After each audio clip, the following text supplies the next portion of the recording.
tous, j'espère que vous allez bien. On se retrouve aujourd'hui pour réaliser une magnifique écharpe au tricot. C'est un modèle super facile et rapide à confectionner, accessible au niveau débutant. Dans ce tutoriel, je vais vous donner toutes les astuces pour confectionner un modèle selon votre matériel et vos envies. Pour ma part, j'ai opté pour le fil Suzy de chez Loupation. J'ai vraiment adoré travailler la couleur sauge. J'ai d'ailleurs réalisé au crochet un pull avec la Tweed Biggie, toujours de chez Loupation, couleur sauge. C'est vraiment des couleurs que j'apprécie énormément. Si vous débutez le tricot, pas de panique, je vous propose un article sur mon site internet au niveau du blog où je reprends en détail donc tous mes tutoriels tricot. J'ai déjà repris tous les points de base avec des explications écrites, des photos, des vidéos donc sur comment monter des mailles, les points de base, et je le mets à jour assez régulièrement, donc n'hésitez pas à aller le voir. Vous le retrouvez en extrait ici et vous pouvez retrouver le lien directement dans la description de cette vidéo. Idem que pour ma vidéo sur le châle au crochet tunisien. Normalement, celle-ci devrait la suivre de pas très loin. On est toujours sur Paris en plein mois d'août et les températures, voilà, ont chuté en dessous des 20 degrés. Donc idem, c'est pour moi le moment idéal pour réaliser ce type d'ouvrage, même si je sais que je vais vous les proposer bien après.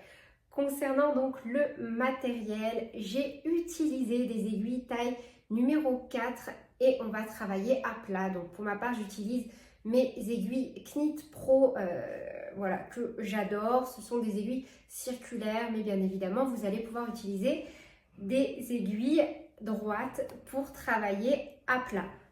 Dans le modèle que je vous propose donc à l'écran, j'ai utilisé un total de 3 pelotes de fil Suzy. Je vous laisse également les informations concernant mon échantillon dans la vidéo. Ici, comme ça, si vous souhaitez redimensionner ou calculer les mailles par rapport à votre façon de tricoter, vous avez toutes les informations nécessaires. Concernant les PDF pour la partie tricot, pour le moment il n'y en a pas encore, mais n'hésitez pas à me dire en commentaire si cela vous intéresse. Et donc pour les PDF offerts, vous pouvez recevoir un PDF offert tous les mois dans la catégorie les offres du moment en participant au concours de création. Toutes les modalités sont sur mon site internet www.lecrochetdeplume.com. Vous pouvez également retrouver un petit lien direct dans la description de cette vidéo, ou alors vous inscrire en souscrivant à la chaîne en bénéficiant donc dans l'espace membre d'un PDF offert, et cette fois-ci sur l'ensemble des PDF du site, un PDF qui vous sera donc offert. Pour l'heure, on est parti avec le tutoriel. Avant de débuter notre ouvrage, on va commencer donc par monter le nombre de mailles qui nous intéresse sur notre aiguille. Donc moi j'utilise pour ce tutoriel des aiguilles circulaires, mais c'est un travail qui se réalise à plat. Donc si vous avez des aiguilles droites, c'est parfait. Là moi c'est vraiment parce que ce sont mes aiguilles habituelles, mais des aiguilles toutes droites, c'est également parfait. En revanche, si vous voulez une écharpe vraiment très large, je vous recommande de travailler avec des aiguilles circulaires. Ça vous permettra déjà d'avoir plus de fluidité dans votre travail, et en plus de ça, vous aurez un espace beaucoup plus grand que les longueurs traditionnelles, voyez, de vos aiguilles. Donc là, moi, je réalise un petit modèle pour les besoins de cette vidéo. Et j'ai donc monté tout simplement 24 mailles. Vous montez le nombre de mailles qui vous intéresse pour réaliser la taille que vous souhaitez. Donc dans cette configuration-là, on va venir ensuite réaliser simplement des rangs de mailles en droit, ce qui va nous donner donc le point mousse. Que ce soit pour les techniques montée des mailles, réalisation de la maille en droit et du point mousse, vous pouvez retrouver tous les liens directement dans la description de cette vidéo. Pour la première maille, on va venir faire une maille lisière. Donc on prend le fil qui est rattaché à notre pelote et on les passe comme ceci devant. Vous voyez, il doit être sur le devant. On va faire glisser la première maille de l'aiguille gauche vers l'aiguille droite, tout simplement. On la fait glisser et on remet notre fil derrière. comme ceci. Ensuite, on va venir à chaque fois piquer d'avant en arrière, faire un jeté de haut en bas, passer pour avoir une boucle et laisser tomber la maille. On ne va faire que des mailles en droit, voyez? Donc de plus près, avec l'aiguille de droite, on pique dans la maille, d'avant en arrière. On prend notre fil et on fait un jeté autour de l'aiguille de droite, du bas vers le haut. On ramène le fil pour avoir notre boucle sur l'aiguille de droite et on laisse tomber la maille de l'aiguille de gauche.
Voilà pour le premier rang. On tourne et on va répéter ce rang du début jusqu'à la fin, jusqu'à avoir les dimensions que l'on souhaite. De nouveau, la première maille, on ne la travaille pas, c'est la maille lisière. On ramène le fil de la pelote sur le devant et on fait glisser la première maille de l'aiguille de gauche sur l'aiguille de droite.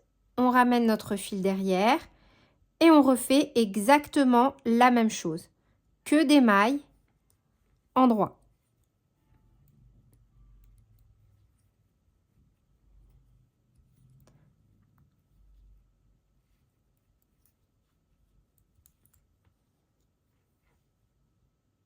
Vous pouvez très bien tenir votre fil de la main gauche ou de la main droite. Vous faites comme vous vous sentez le plus à l'aise.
Encore une fois, donc on passe le fil de la pelote sur le devant pour débuter le nouveau rang et on vient glisser la première maille de l'aiguille de gauche sur l'aiguille de droite. Et on ramène le fil par derrière.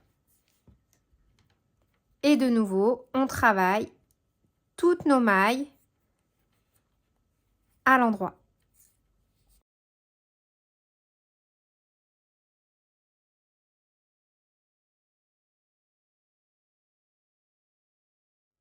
Et voilà, et donc on va continuer ainsi de suite jusqu'à avoir les dimensions que l'on souhaite. Et voilà, c'est tout pour ce tutoriel. J'espère que cette vidéo vous aura plu. Sur ce, je vous fais plein de bisous. Prenez bien soin de vous et à très bientôt pour de nouveaux tutoriels. Salut!